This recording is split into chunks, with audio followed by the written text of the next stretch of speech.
as we're in the winter and pre-spawn's approaching, we're about to talk about which bait we'll choose. There's so many different baits out there, and we're about to go have 2 baits and us pick. So you can have less rods on the deck and to help you go out there and be more efficient. Welcome to the Fishing Coach YouTube channel. I'm Coach E, and our guest today, Cannon Harmon. Yes, sir. Glad you're back on the channel. It's been a little bit, man. It's been a back. He's back on the channel. So hey, if you enjoyed this video today, leave us a comment, man. Please hit the subscribe button, help us out. But we're about to go in depth on which baits we're choosing and why. Okay, for the pre-spawn time of the year. First one, bladed jig, which is the jackhammer bladed jig, kind of that category, or a swim jig.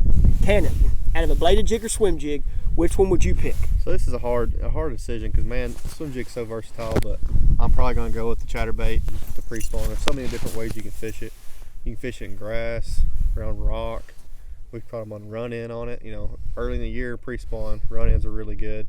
Chatterbait's probably the best bait to throw in them. Yeah, so I know a lot of people growing up were fans of the jigs, and this is like a hybrid jig right here by 6 cents, but it's more of a swim jig type of bait for me. And I'm swimming in the grass, and swimming not just on like the deep grass, but also shallower grass. But after I moved to Millwood, okay, and I was a chatterbait, I was more of a chatterbait guy for ponds, but now that we've learned so much about them, man, it's hard. I'm picking the bladed jig also. But one thing I'll say about the bladed jig, talking about my guys that fish muddy lakes, like Millwood's a muddy lake.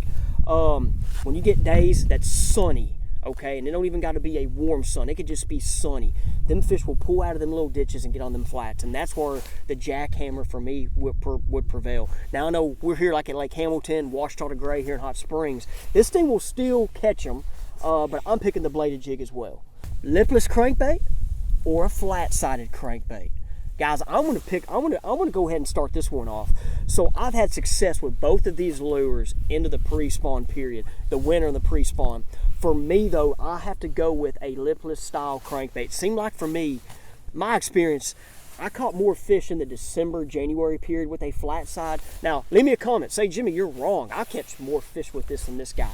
But I know for me on my lakes, the lipless crankbait tend to be the player, and that would be the one I'd pick. But there's more to it. I'm gonna let Cannon say first, and I'm gonna share a little bit more about the lipless crankbait. If I had to pick one, and I could only pick one, I'm gonna go with the flat side. We got our first difference. And that's because I'm gonna throw a DT6 in there as a flat side. Okay. Love a DT6. Love the Spro. This is a Spro Little John. Love these things. They catch really big fish, and they get a lot of bites. I mean, there's times where the weather is perfect for a trap. If it's windy, cloudy, perfect. But I feel like most of the time, whenever I'm fishing, it's sunny, slick, and that's when you're going to get more bites on a flat-sided crankbait whenever it's coming in the pre-spawn. That's interesting. That's a good point you made there. Now, I was going to say about the pre-spawn period, one thing about the lipless is try the different type of vibrations, the different sounds. There's the one knocker sound, there's the silent sound. Even with Mega Bass makes a flat-sided crankbait that's silent. It seems like I do better with that in the pre-spawn actually than in that December period, probably because more people have thrown them. Yep. But that's a little good juice right there. Guys, we're going to now go into jerkbaits. Jerkbaits. And like, Jimmy, what about jerkbaits? Talking about shallow diver, like just the normal size bill jerkbait, or a +1 or +2 style, the deeper bill? Cannon, which one would you go with out of the jerkbaits? Man, I'm gonna go with this deeper style, just because I feel like I've caught more fish and bigger fish on it. I've caught a lot of fish on that short one, especially in the fall and pre-spawn when the water temp's kind of gaining, coming up in the 60s. But I love a longer bill jerkbait. I don't know what it is about it, but I just get more bites on it. Now, Cannon, like, and I know, like, we're talking about pre-spawn now. Now, one thing, guys, we have mentioned, like, this is just for like one, like, all lake. And I know he's fished a lot of clear lakes, like I have. Deeper lakes. But guys, I'm going to go with a shallower one, just because I can fish it shallow around cover, like laydowns, docks, in those scenarios. And I know, like, I love to fish deep offshore, as you guys have seen. But the jerkbait's not one of my strengths. He's better at a jerkbait than I am, so I'm more confident with the jerkbait in the shallower areas more than the deeper areas. I would pick some other lures in those deeper scenarios. Now, guys, the next one we're going to do, we got 3 more. But before we get into that, this video today is brought to you by the Deep Dive app. One thing I'm going to talk about the Deep Dive app, there is the bait selection tool, and this is backed by tournament data. There's a team that have gone through all the tournaments of Bassmaster, MLF BPT, has gone through the old FL FLW circuit events.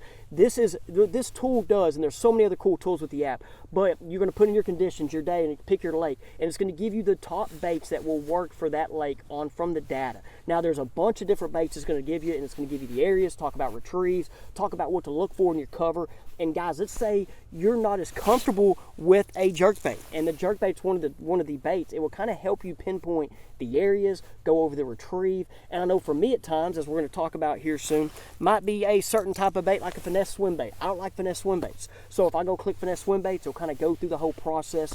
And guys, that's one cool feature with the app. There's also the wind effects feature that I love. Use it every time I'm on the water. Using it today. There's the inflow points feature. There's so many other features. Guys, the Deep Dive app, check it out on your Google App Store or Apple Store. I believe if you download it, you get 7 days free trial, and then the app is there. And like I mentioned before, it costs like $85 a year or something. I mean, how many baits you're going to spend to be able to use this app and help you prepare for tournaments?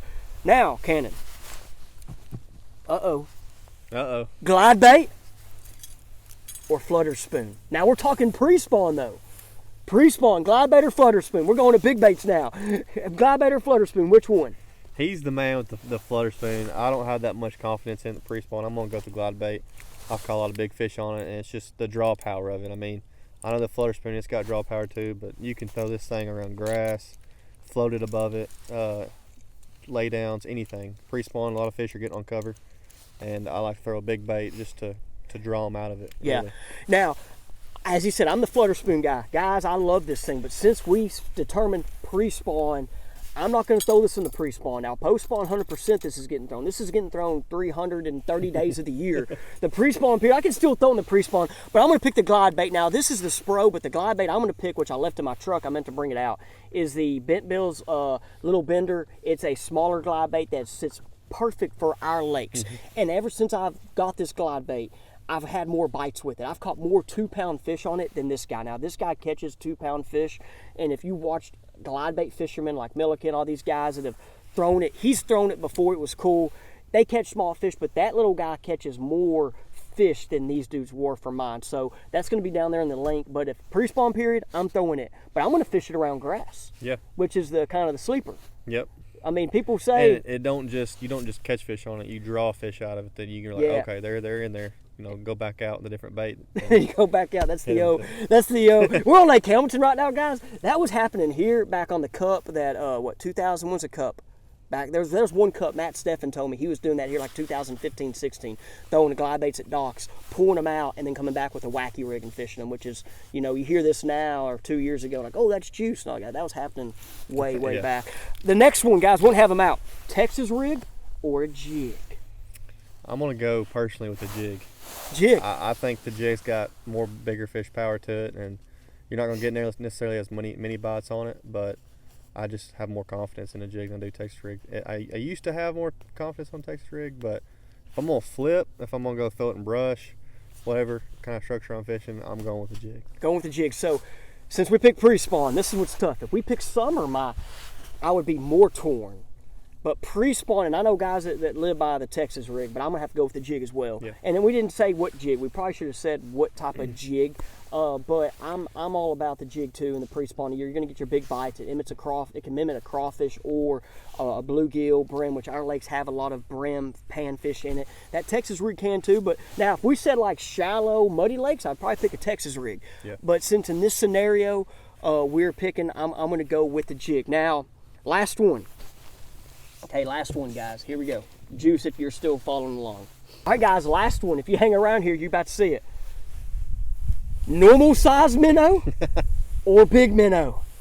Golly. Normal size or big minnow? I don't even think my man Cannon's thrown a big minnow yet. I've never even thrown that He's haven't thrown the big. But we're talking pre-spawn now. I'm going to go first. I know this guy here is became a year-round bait. Now, there's times guys on my trips, they don't even eat this thing. On this lake, there have been days I've done lessons where we throw this at areas on structures such as ledges, drops. Fish won't even touch it, and I throw a crankbait and they eat it. The winter, we know it's good, but pre-spawn, this can be good as well. But knowing how to fish it in well. Now, this big one, which is new, I really want to work on this and get dialed with it this pre-spawn period. But right now, if I had to go confidence-wise, I would go this one, but I'm going to try to get this dialed. Now, which one? I mean, it's got to be the small It's got to be the small one, huh? These 3 to 4 inch little Demiki jig head minnow baits is definitely my confidence whenever I'm throwing a jig head minnow, and I'm going to go with that over any size minnow, really. Awesome. But yeah, so little juice there, the big or the small. I've already been throwing this thing, and I've caught one fish around here with it, just one, okay? When I was in Texas recently, might have had a couple more bites. But guys, appreciate you. Let us know what you think about the video. Leave us a comment. Let us know if you want Cannon back or don't want Cannon back, okay? I will let you know right now, after the Faith Juice segment, there's going to be an end screen. It's going to be another video Cannon's been in. He helped share some jerkbait juice and actually caught a big jerkbait while filming this, guys. Appreciate you, and we'll come back and see you. What's up, guys? Welcome to the Faith Juice part of the episode. We're going to talk about in situations you think you can't do it, okay, or a situation you think that I don't know if I'm up for the challenge. I don't know if I'm up for this. Let's talk about in the New Testament, one of the disciples with Jesus, one of the guys that got to hang out with Jesus, live with Jesus, be by Jesus during his ministry, Peter. Okay, and Peter's an interesting character. This is one thing I like about the Bible, guys, is how there shows a lot of people that failed and that were not perfect, and Jesus still accepted them like he accepts me and you. You know, if we go through the process and truly believe. Peter, guys, like, was with Jesus. Like, it's crazy. I'm talking about this. Like I say, it's crazy. I was thinking about it, is what I'm saying. Like, he was with Jesus. He watched Jesus heal people. He watched Jesus perform the miracles. He watched Jesus preach. And in the Bible, Peter denied being with Jesus. He denied knowing him. And like, why would Peter do that? You know, and there's a lot of things. Fear, insecurity, is kind of two. And that's where you could be right now. If there's a situation or something you don't feel like you can do, okay, like, that's just something we all struggle with. But this was in a situation where, hey, Peter, dude, you know, because he denied him 3 times in the New Testament, multiple, you know, in the multiple books that there were, this account was written, how Peter denied him, denied knowing him, hanging out with him. And this is not like something little. This was a big deal. And the whole big part of the story is Jesus still forgave this guy. Like, he still, like, loved Peter. And, like, he loves me and you. But, like, and you kind of look at it, but it just kind of goes to show that how we as humans are not, we mess up. Mess up is something as, you know, it could be messing up something as up in your house or at work. Like I know a bunch of little things. If there's a problem you have, you know, if there's an addiction or something, you mess up. But we're talking about a guy in the Bible that lived with Jesus, denied him, okay, and Jesus still accepted him and still forgave him. And so if someone like that can mess up, I know you and me can mess up on well, okay, guys? So if there's a situation you think I can't do it, or I keep messing up and up, how can I overcome it? There is a way, okay, guys? Let me know if you have any questions or anything or need help, man. Shoot me a message on my Jimmy Eastling Fishing Facebook. Thank you for coming to the Faith Juice part of the episode today, guys. Hey, leave me some comments down below on some other, like if you're still watching this in the video, any other Faith Juice segments or like Faith Juice ideas or stuff. I'm trying to get a bunch of different ideas for the future of it. I get a lot of positive feedback. I mean, I got this past weekend, I had like 3 or 4 texts over, man. I love the encouraging words. But as many, if I keep doing 2 videos a week, there's a lot of Faith Juice segments, so I'm trying to kind of get some different ideas for them, okay? And maybe some different approaches with it, and see where this keeps going, guys. Appreciate you, and we'll see you on the next one.